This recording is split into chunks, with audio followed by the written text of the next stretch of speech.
Hi, ഇന്നത്തെ നമ്മുടെ video എന്ന് വെച്ച് കഴിഞ്ഞാൽ റൂം ക്ലീൻ ചെയ്യുന്ന വീഡിയോ ആണ്. ക്ലീനിങ് തുടങ്ങി കഴിഞ്ഞു, രാവിലെ തുടങ്ങി കഴിഞ്ഞു, ഉച്ചയ്ക്കുമ്പോ തീരും.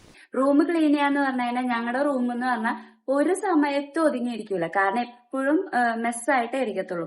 എന്ന് വെച്ചാൽ കുഞ്ഞു റൂം ആയതുകൊണ്ട് കുറെ സാധനങ്ങൾ ഉള്ളതുകൊണ്ടും എവിടെ ഒതുക്കി വെച്ചാലും ഒരു സാധനം എടുത്ത് കഴിഞ്ഞാൽ അടുത്ത സാധനം എടുക്കുമ്പോഴും അവിടെ അലങ്കോലമായി പോകും.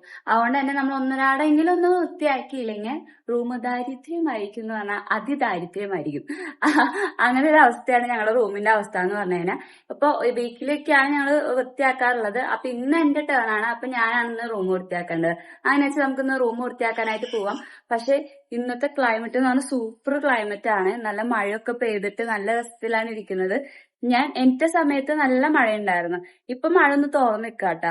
നല്ല രസമുണ്ടെന്ന് പറഞ്ഞാൽ നല്ല രസമുണ്ട്. ഞാൻ അത് കാണിച്ചു തരാം കേട്ടോ. ഇതാണ് ഇപ്പോഴത്തെ അവസ്ഥ എന്ന് പറഞ്ഞാൽ നല്ല രസമില്ലേ കാണാനായിട്ട്. ഇവിടെ വന്ന് നിൽക്കുമ്പോ തന്നെ ഒരു സമാധാനം, സന്തോഷം അങ്ങനെയൊക്കെ പറയാം. നല്ല രസമുണ്ട്, എനിക്ക് ഇഷ്ടപ്പെട്ട്. ഇങ്ങനെ കുറെ നേരം നിൽക്കുമ്പോ നമുക്കൊരു സമാധാനം ഉണ്ടാവല്ലോ, ഇല്ലേ? എനിക്കുണ്ട്. എന്നുവെച്ചാൽ ഈ സമയത്ത് നന്നായി കിടന്നുറങ്ങേണ്ടതാണ്. പക്ഷെ ഞാൻ ഉറങ്ങുകയല്ല, എനിക്കിരിക്കുകയാണ്. ഇന്ന് എങ്ങനെയാണെന്ന് അറിയില്ല. ഞാൻ ഒരു 7 മണി 7:30 ആകുമ്പോഴേക്കും എനിക്ക്. പക്ഷെ സത്യം പറഞ്ഞാൽ എനിക്ക് ഉറക്കം വരുന്നുണ്ട്. എന്നാലും ഞാൻ ഇട്ടിട്ട് എന്തൊക്കെയോ ചെയ്യുന്നു. പല്ലേക്കുന്നു, കുളിക്കുന്നു, ഡ്രസ് മാറുന്നു, ഫുഡ് കഴിക്കുന്നു, അതൊക്കെ ചെയ്യുന്നു. ഞാൻ തന്നെയാണ് ഇതൊക്കെ ചെയ്യുന്നത്. അങ്ങനെ ഒരു ഡൗട്ടാണ് എനിക്ക്. എന്ന് വെച്ചാൽ നമ്മൾ വിചാരിക്കണില്ലല്ലോ. എന്റെ മൈൻഡിന് ഞാനിപ്പോ കിടന്ന് ഉറങ്ങണം എന്നാണ്. പക്ഷെ ഞാൻ എങ്ങനെയൊക്കെയോ എന്തൊക്കെയോ ചെയ്യുന്നു. അപ്പൊ നമുക്കത് മനസ്സിലാക്കാൻ പറ്റാത്തൊരവസ്ഥ ഉണ്ടല്ലോ. മനസ്സിലായോ? വല്ലതും മനസ്സിലാവില്ല, എനിക്കറിഞ്ഞൂടാ. ഇതാണ് എന്റെ അവസ്ഥ. എനിക്കറിയില്ല ഞാൻ എന്താ ചെയ്യുന്നതെന്ന് പറയുന്നുണ്ട്. അതുകൊണ്ട് നിങ്ങൾക്ക് മനസ്സിലാവണമെന്നില്ല. നിങ്ങൾ അങ്ങോട്ട് അഡ്ജസ്റ്റ് ചെയ്യാ, അത്രേ ഇപ്പൊ നിവർത്തിയുള്ളൂ. നല്ല രസമുണ്ട്.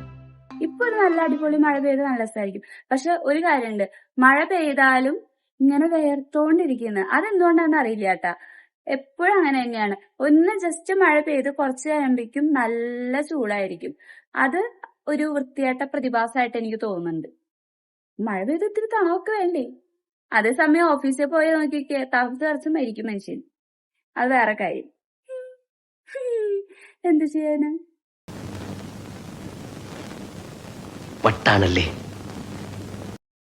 ഓരോരോ ക്ലൈമറ്റിന്റെ കാര്യങ്ങളെ.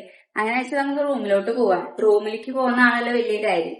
എങ്ങനെയാണ് എന്റെ റൂം കിടക്കുന്നതെന്നുള്ള കാര്യങ്ങളൊക്കെ ഞാൻ കാണിച്ചു തരാട്ടാ. അയ്യോ, കണ്ടതിന് നിങ്ങൾ പേടിക്കരുത്. വളരെ പരിതാപകരമായ അവസ്ഥയാണ്. അഡ്ജസ്റ്റ് ചെയ്യണം. ചെയ്യാണ്ട് നിങ്ങൾക്ക് ഒരു നിവൃത്തിയില്ല. കാണിച്ചു തരാം. ഇതാണ് ഇപ്പോഴത്തെ അവസ്ഥ എന്ന് പറഞ്ഞു കഴിഞ്ഞാൽ. അപ്പൊ നമുക്ക് സ്റ്റാർട്ട് ചെയ്യാം. ആദ്യം ഇവിടെ തുടങ്ങും. വലിയ കൊതൊന്നും കുഴപ്പമൊന്നുമില്ല. അത് ഞാൻ അലക്കി കഴിഞ്ഞിട്ട് തുണിയൊക്കെ ഇവിടെ കൊണ്ടുവന്നിട്ട കാരണമാണ് ഇങ്ങനെ കിടക്കുന്നത്. എല്ലാവരും എന്നെ വിട്ടു ചീത്തട്ടോ. നിങ്ങൾ അങ്ങനെ വിചാരിക്കരുത്. ഞങ്ങൾ എല്ലാ ദിവസവും വൃത്തിയാക്കും, ഇല്ലേ ശ്രുതി? എല്ലാ ദിവസവും നമ്മൾ വൃത്തിയാക്കുന്നതല്ലേ? ശ്രുതി ഒന്നും പറയുന്നില്ല. ശ്രുതിക്ക് നാളെ ചെയ്യാൻ പറ്റില്ലല്ലോ. ഞങ്ങൾക്ക് ഇവിടെ സ്റ്റോറേജ് ഇല്ലാത്തതാണ് ഞങ്ങളുടെ വലിയൊരു പ്രശ്നം എന്ന് പറഞ്ഞാൽ. എന്നുവെച്ചാൽ സ്റ്റോറേജ് ഉണ്ട്, പുറത്തൊരു ഷെൽഫ് ഉണ്ട്. ആ ഷെൽഫിലെല്ലാം കൂടി ഞങ്ങൾക്ക് വെക്കാനായിട്ട് പറ്റില്ല. അത് ഞങ്ങൾക്കൊരു ബുദ്ധിമുട്ടാണ്. ഞാൻ കുഴപ്പമില്ല, ഉള്ളതുപോലെ ഓണം അങ്ങനെ ഓണം പോലെ ഉള്ളതുപോലെയാണ്. എന്താണ് ഉള്ളത് കൊണ്ട് ഓണം പോലെ. ഉള്ളത് കൊണ്ട് ഓണം പോലെ. ആ സംഭവമാണ് ഉദ്ദേശിച്ചത്.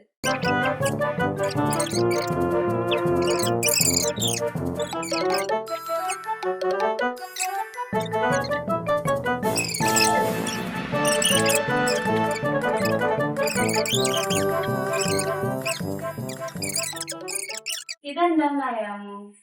ഇതാണ് കമ്പത്തി. ഇതാണ് കത്താൻ്റെ. ഇത് കത്തോ എന്തോ പേടിയുണ്ടോ?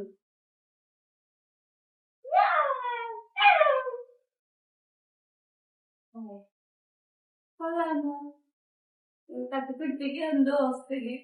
അങ്ങനെ നമ്മുടെ ചൂലൊക്കെ സെറ്റായിട്ട് വന്നിട്ടുണ്ട്.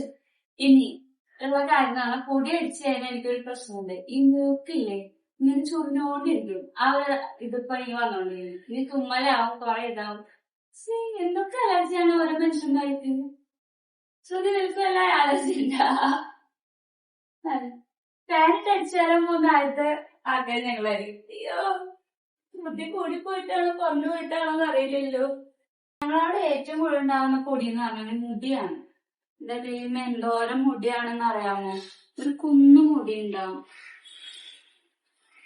അല്ലെങ്കിൽ പിന്നെ ഒരു കുഴപ്പമില്ല കേട്ടാ. വലിയ എന്നുവെച്ചാൽ പൊടിപടലങ്ങളായിട്ടൊന്നും ഉണ്ടാവില്ല. ഇത് മുടിയാണ് ഏറ്റവും വലിയ ഞങ്ങളുടെ കൽപ്പന പറയുന്നത്.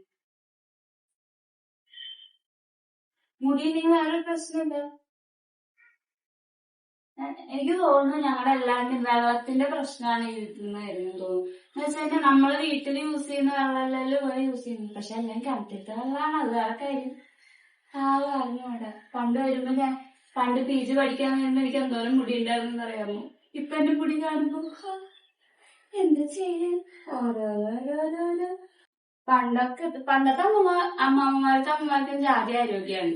നമുക്കിവിടെ 10-25 വയസ്സാകുമ്പോഴേക്കും തണ്ടവേദന, കണ്ണുവേദന, കണ്ണ് കാണൂല, തലവേദന, മുടിയില്ല, എന്തൊക്കെ പ്രശ്നങ്ങളാണ്.